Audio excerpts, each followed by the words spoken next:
In a near-future Los Angeles, the Mercy Court system handles violent crime using artificial intelligence. Defendants face a 90-minute hearing judged by an AI named Maddox. If their calculated guilt level stays above a safety threshold, they are executed instantly by a powerful sonic blast. LAPD Detective Chris Raven begins the story strapped into the defendant's chair, his guilt probability at 97%. Maddox informs him that unless he lowers it below 92% before time runs out, he will die. Raven is accused of murdering his estranged wife, Nicole, who was found stabbed at home by their 9-year-old daughter, Britt. Evidence shows Raven leaving earlier that night and later getting arrested after a drunken fight. As the countdown begins, Maddox streams surveillance footage and personal records into the courtroom while Raven desperately tries to reconstruct the truth. Raven attempts to call Britt, but Nicole's parents refuse contact. Maddox gathers doorbell footage, neighborhood cameras, and digital data whenever Raven requests it. Speaking aloud, Raven pieces together events leading up to the murder. He recalls months of separation from Nicole caused by his alcoholism, which worsened after he failed to stop the suspect who killed his former partner, Ray Vale. His guilt and anger damaged his family, and Nicole had recorded his behavior to hold him accountable. Maddox plays emotional recordings, including Britt expressing that she wants her parents to divorce and telling her boyfriend she resents her father. Each revelation increases Raven's guilt score as motive appears stronger. Working methodically, Raven and Maddox eliminate suspects among Nicole's friends and co-workers. Raven speaks with Rob Nelson, a colleague who had grown close to Nicole. Rob claims concern for her safety, and Raven learns Nicole had secretly been seeing another man, Patrick Burke. Sergeant Jack Diallo brings Burke in for questioning. Burke admits to a brief affair but provides a solid alibi confirmed by phone and payment records. Raven's guilt briefly rises due to jealousy as a motive but drops again once Burke is cleared. Raven remembers a barbecue shortly before Nicole's death and asks Maddox to examine Nicole's workplace communications. A lab technician named Holt Charles appears suspicious because of financial trouble and strange messages. Records show Rob transferring money to Holt. Holt denies involvement, and evidence fails to connect him directly to the crime. Meanwhile, Maddox discovers missing industrial chemicals from Nicole's lab and traces access logs pointing toward Rob. Surveillance suggests someone bypassed storage security, and Rob becomes the primary suspect. Reviewing Britt's last video call, Raven notices she heard a noise and thought her father had come home.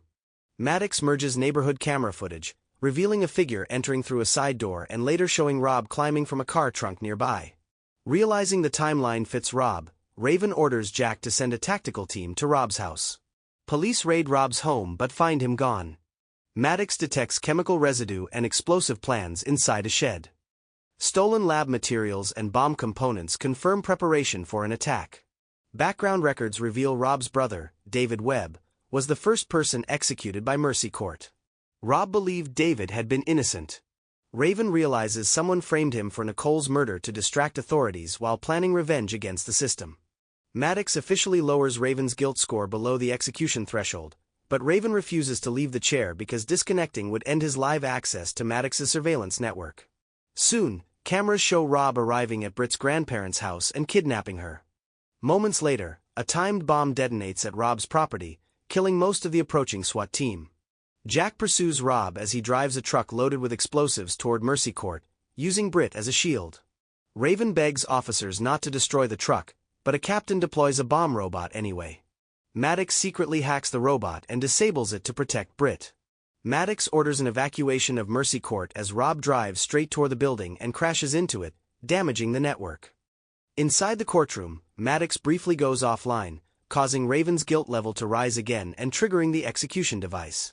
At the last moment, Maddox reconnects and lowers the score, saving Raven's life. Raven runs from the chair and heads toward the crash site. Outside, Raven confronts Rob beside the wrecked truck.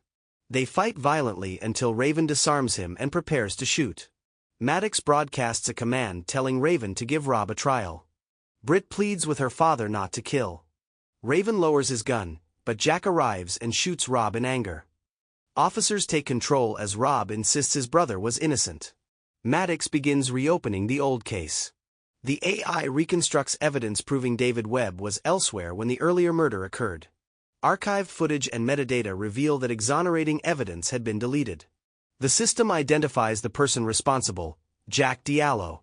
Confronted with proof, Jack admits she suppressed the evidence years earlier to ensure a conviction and demonstrate Mercy Court's effectiveness. She believed the system would deter crime, even if it meant sacrificing truth.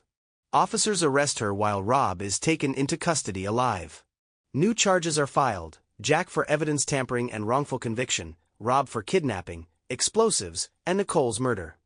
Britt runs to Raven and hugs him tightly as relief replaces fear.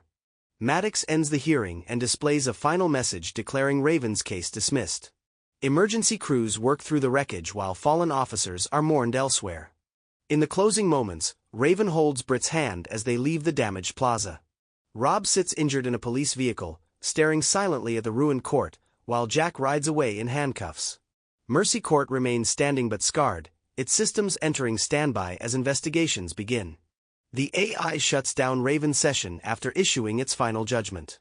Father and daughter walk toward ambulance lights together while the city faces the consequences of placing justice in the hands of a machine,